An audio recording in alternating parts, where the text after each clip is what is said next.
Hello friends, எல்லாருக்கும் வணக்கம். மகா சிவராத்திரி அதுமா சிவனோட அருள் பெறலன்னா அப்படி ஆமாங்க, வீட்டுக்கு பக்கத்தில் இருக்கிற சிவன் கோயிலுக்கு தான் கிளம்பி வந்தோம்.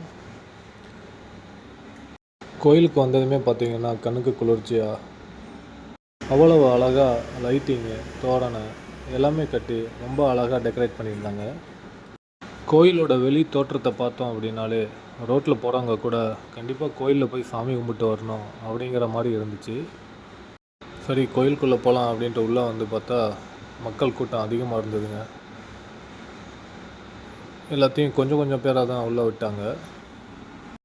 இந்த வருஷம் கோயிலில் ரொம்ப கூட்டம் அதிகமாகவே தான் இருந்துச்சு. வருஷம் இந்த கோயிலுக்கு வந்திருக்கோம், ஆனால் இவ்வளோ கூட்டம் இருந்ததில்லை. இந்த வருஷம் கூட்டம் அதிகம்தான்.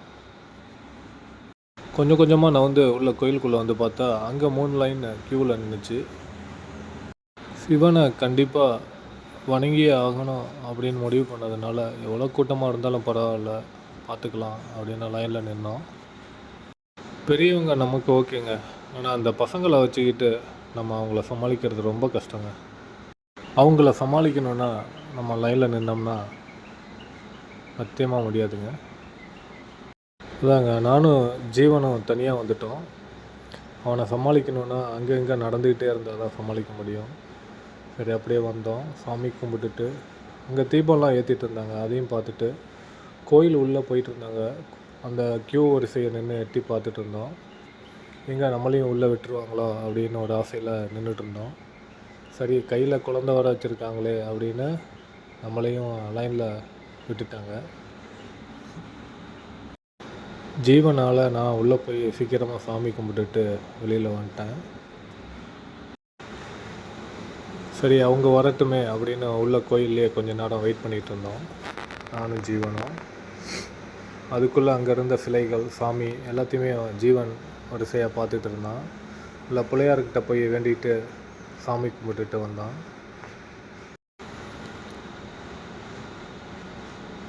பசங்களுக்கு நல்லா பொழுதுபோக்காக தாங்க இருக்கும். அப்புறம் பக்கத்தில் இருந்த ஒரு குட்டி பாப்பா கிட்ட பேசிட்டு ஜாலியாக விளாண்டுட்டு ஃப்ரெண்டு பிடிச்சிட்டான். அவங்க வர வரைக்கும் டைம் பாஸ் ஆகணும்ல, சரின்ட்டு நாங்களும் கொஞ்சம் நேரம் உட்காந்துருந்தோம். ரொம்ப நேரம் ஆகியும் அவங்க வராதனால என்னடா போய் லைனில் பார்க்கலாம் அப்படின்ட்டு போனோம். அப்படின்னா அவங்க இன்னும் பாதி தூரத்துலேயே நின்னாங்க.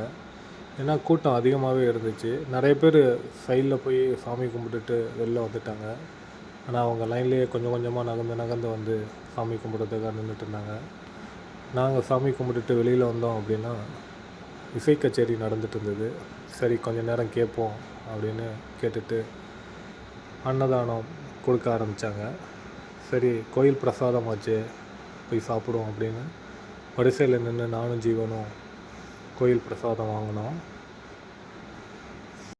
கோயில் பிரசாதம் பார்த்திங்கன்னா புளியோதரையும் தக்காளி சாதமும் சிவனுக்கு படைச்சி எல்லா பக்தர்களுக்கும் கொடுத்துட்டு இருந்தாங்க. நானும் ஜீவனும் வாங்கி தனியாக அமர்ந்து சாப்பிட்டுட்டு இருந்தோம். சரி, வெளில போய் அம்மாவும் அக்காவும் வராங்களான்னு பார்க்கணுன்னு சொன்னான் ஜீவன். சரின்னு வெளியில் வந்து பார்த்தோம், அப்போவும் அவங்க வரவே இல்லை. சரி, இன்னும் கொஞ்சம் நேரம் நம்ம இசை கச்சேரியை கேட்போம் அப்படின்னு கொஞ்சம் நேரம் நின்று கேட்டுட்டு இருந்தோம். ஒரு வழியாக நாங்கள் வெளியிலேயே வந்துட்டோம். அவங்க அப்போ தான் சாமி கும்பிட்டுட்டு பிரசாதம் வாங்கிட்டு வெளியில் வந்தாங்க. ரொம்ப நேரம் ஆகிடுச்சு. சரி, எல்லாம் வீட்டுக்கு போகலாம் அப்படின்னு கிளம்பிட்டோம். இந்த வீடியோ பிடிச்சிருந்தா லைக் பண்ணுங்கள், ஷேர் பண்ணுங்கள்.